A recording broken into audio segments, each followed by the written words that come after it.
కీళ్ల నొప్పుల్ని ఒకప్పుడు వయసు పైబడిన వాళ్లలో మాత్రమే చూసేవాళ్ళం. కానీ ఇవాళ చాలా మంది చిన్న వయసులోనే కీళ్ల నొప్పులతో సతమతం అవుతున్నారు. ఇందుకు అధిక బరువు మొదలుకుని కీళ్లకు అయ్యే గాయాలు, ఇన్ఫెక్షన్ల వరకు చాలా కారణాలే ఉంటాయి. అయితే పోటెత్తే నొప్పుల నుంచి ఉపశమనం కోసం చాలా మంది పెయిన్ కిల్లర్లను ఎడాపెడా వాడేస్తుంటారు. నిజానికి వీటికంటే కూడా మన సంప్రదాయ వైద్యం ఆయుర్వేదం చెబుతున్న పరిష్కారాలతో మంచి ఫలితం ఉంటుందని చెబుతారు నిపుణులు. వేధించే కీళ్ల నొప్పుల నుంచి ఉపశమనం కోసం ఆయుర్వేదం చెబుతున్న చికిత్సల గురించి ఇప్పుడు తెలుసుకుందాం.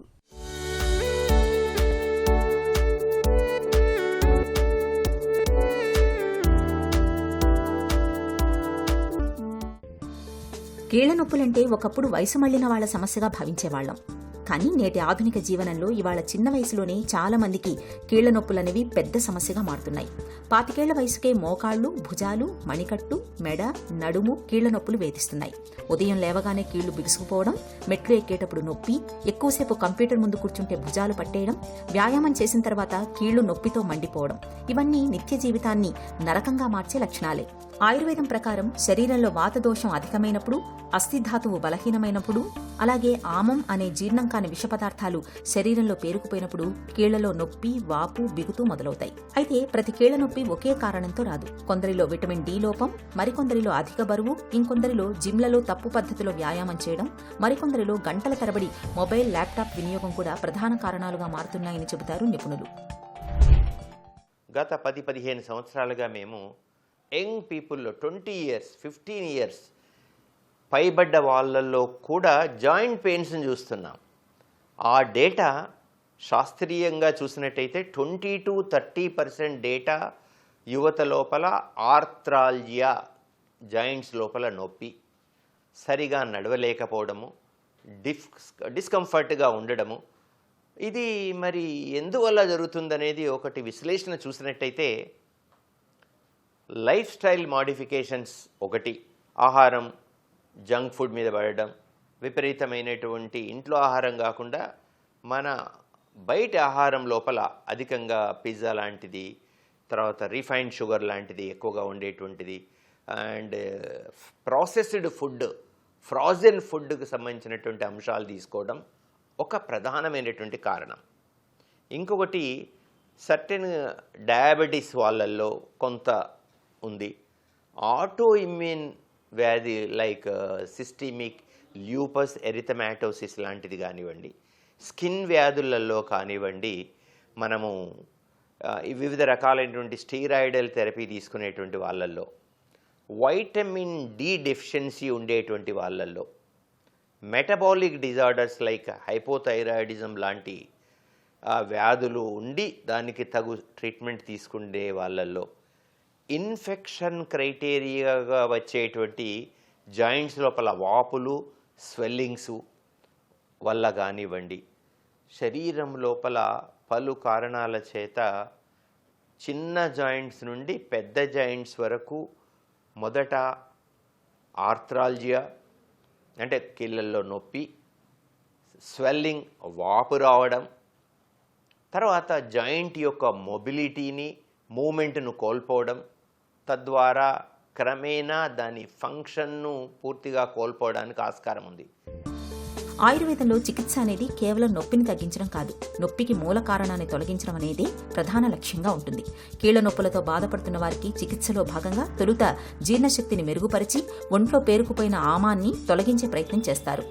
తర్వాత వాతదోషాన్ని సమతుల్యం చేసే చికిత్సలను సూచిస్తారు. ఇక ప్రతిరోజు గోరువెచ్చని నువ్వుల నూనెతో అభ్యంగనం చేసి ఆపై గోరువెచ్చని నీటితో స్నానం చేస్తే కీళ్లలో బిగుతు తగ్గుతుంది. కీళ్ల చుట్టూ ఉండే కండరాలకు విశ్రాంతి లభిస్తుంది. నిర్గుండి ఆకుల కషాయం, సొంఠి, వాము, ధనియాలు కలిపి తయారు చేసిన కషాయం జీర్ణశక్తిని మెరుగుపరచడంలోనూ వాతాన్ని తగ్గించడంలోనూ ఉపయోగపడుతుందని ఆయుర్వేదం పేర్కొంటుంది.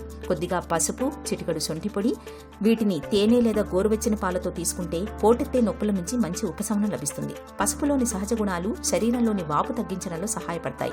ఇక యోగరాజ గుగ్గులు, మహాయోగరాజ గుగ్గులు, సింహనాథ గుగ్గులు, మహారాస్నాది క్వాథం, దశమూల క్వాథం, అశ్వగంధ చూర్ణం, లక్షాది గుగ్గులు వంటి ఔషధాలను ఆయుర్వేద వైద్యుల పర్యవేక్షణలో తీసుకుంటే మంచి ఫలితం ఉంటుంది.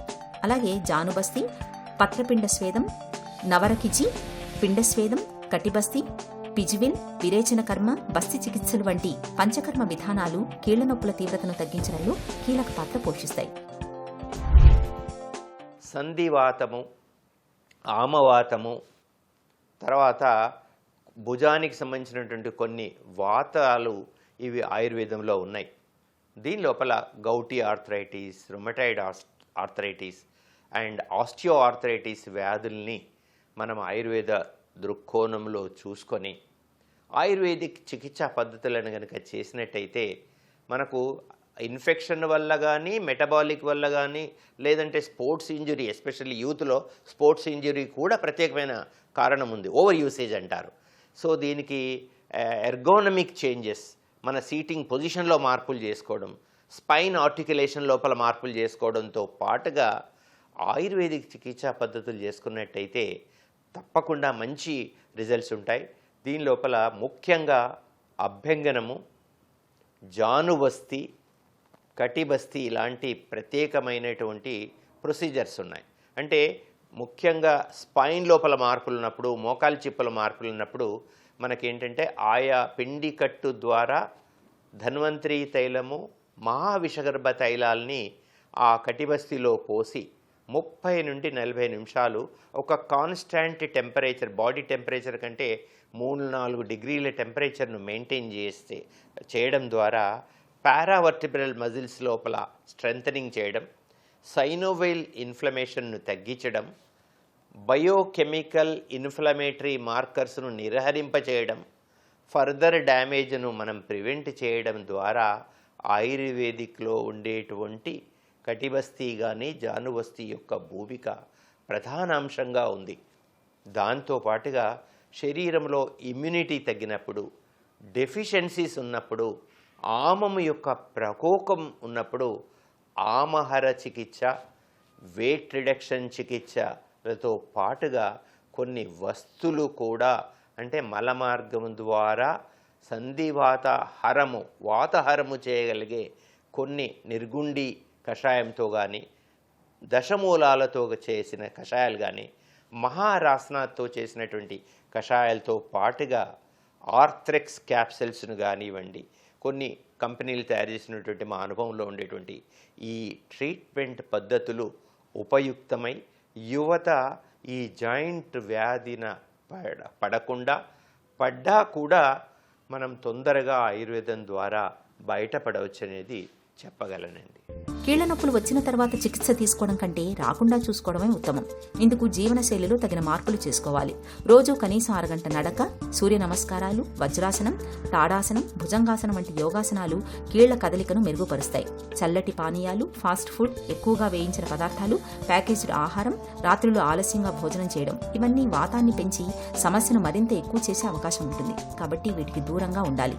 వేడివేడి ఆహారం, నువ్వులు, మునగాకు, ఉసిరికాయ, నెయ్యి, మినుములు, బాదం, ఖర్జూరం, పాలు వంటి పోషకాహారాలు ఎముకల్లో బలాన్ని పెంచుతాయి, నొప్పుల నుంచి ఉపశమనాన్ని కలిగిస్తాయి. ఇక ప్రతిరోజు గోరువెచ్చని నీరు తాగడం మేలు. అలాగే చాలినంత నిద్ర ఉండేలా చూసుకోవాలి. ఒత్తిడికి దూరంగా ఉండాలి. శరీర బరువును అదుపులో ఉంచుకోవాలి. అయితే నొప్పితో పాటు కీళ్లు బాగా వాపు రావడం, జ్వరం ఉండడం, ఉదయం లేవగానే కీళ్లు బిగుతుగా ఉండడం, కీళ్లలో కదలికలు కష్టంగా మారడం, నొప్పి నెలల తరబడి కొనసాగుతున్నప్పుడు ఆలస్యం చేయకుండా వైద్య సాయం తీసుకోవాలి.